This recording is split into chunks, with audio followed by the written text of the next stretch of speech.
চমৰীয়াত কামৰূপ জিলা প্ৰশাসনৰ উদ্যোগত জৰুৰীকালীন দুৰ্যোগ ব্যৱস্থাপনা বিভাগৰ মক ড্ৰিল অনুষ্ঠান। কামৰূপ জিলা প্ৰশাসনৰ উদ্যোগত আৰু চমৰীয়া ৰাজচক্ৰৰ সহযোগত আজি জৰুৰী আৰু দুৰ্যোগ ব্যৱস্থাপনা বিভাগৰ মক ড্ৰিল অনুষ্ঠান অনুষ্ঠিত হয়। যোৱা 5 জানুৱাৰীৰ পৰা 3 দিনীয়া কাৰ্যসূচীৰে অনুষ্ঠিত কৰা দুৰ্যোগৰ সময়ত ল'বলগীয়া ব্যৱস্থাৰ ওপৰত প্ৰশিক্ষণ প্ৰদান কৰি আজি অন্তিম দিনৰ কাৰ্যসূচীত বিভিন্ন ধৰণৰ মক ড্ৰিল ৰাইজৰ মাজত সজাগতা সৃষ্টিৰ উদ্দেশ্যে অনুষ্ঠিত হয়। উল্লেখ্য, হঠাৎ হোৱা জৰুৰীকালীন অৱস্থা আৰু বানপানীৰ ভয়াৱহতাত আবদ্ধ হৈ থকা পীড়িতসকলক যুদ্ধকালীন তৎপৰতাৰে উদ্ধাৰ অভিযান আৰম্ভ কৰাৰ ক্ষেত্ৰত কৰা কৰণীয়বিলাক বিভাগীয় কৰ্তৃপক্ষৰ দ্বাৰা কৰা হয়। পানীত ডুব যোৱা লোকসকলক, পানীত আবদ্ধ হৈ থকা পীড়িতসকলক, হঠাৎ বিদ্যুৎ বিজুতিৰ ফলত হোৱা দুৰ্ঘটনাগ্ৰস্তসকলক ৰিলিফ কেম্প স্থাপন আদি কেইবালানি মক ড্ৰিল ৰূপায়ণ কৰি ৰাইজক সজাগতা সৃষ্টি কৰা হয়।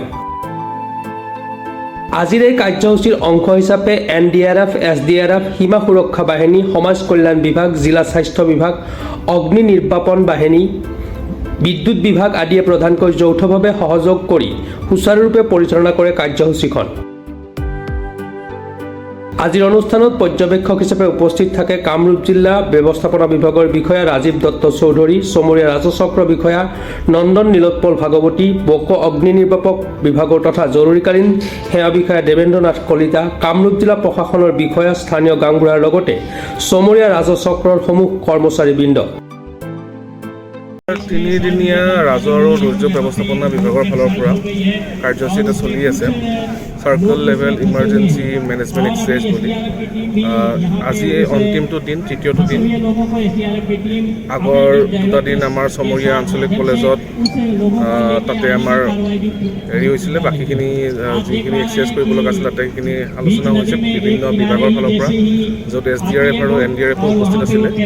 আজি আমাৰ মক ড্ৰিল চলি আছে। আমি এটা বানপানী হ'লে কেনেধৰণৰ পৰিস্থিতি হয় তেনেকুৱা এটা আমি পৰিস্থিতি আজি সাজি তুলিছোঁ।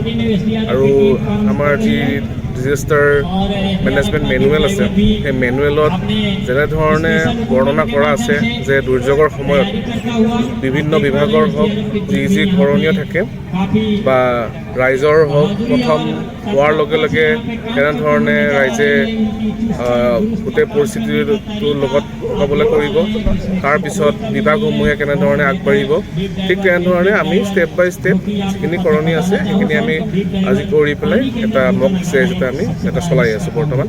এতিয়া ইতিমধ্যে আপোনালোকে দেখিছে যে আমি যেনেধৰণে উদ্ধাৰ কাৰ্যসমূহ কৰে, SDRFৰ ফালৰ পৰা আমি উদ্ধাৰ কাৰ্য কৰি পেলাই দেখুৱালোঁ, NDRFৰ ফালৰ পৰা দেখুৱালোঁ।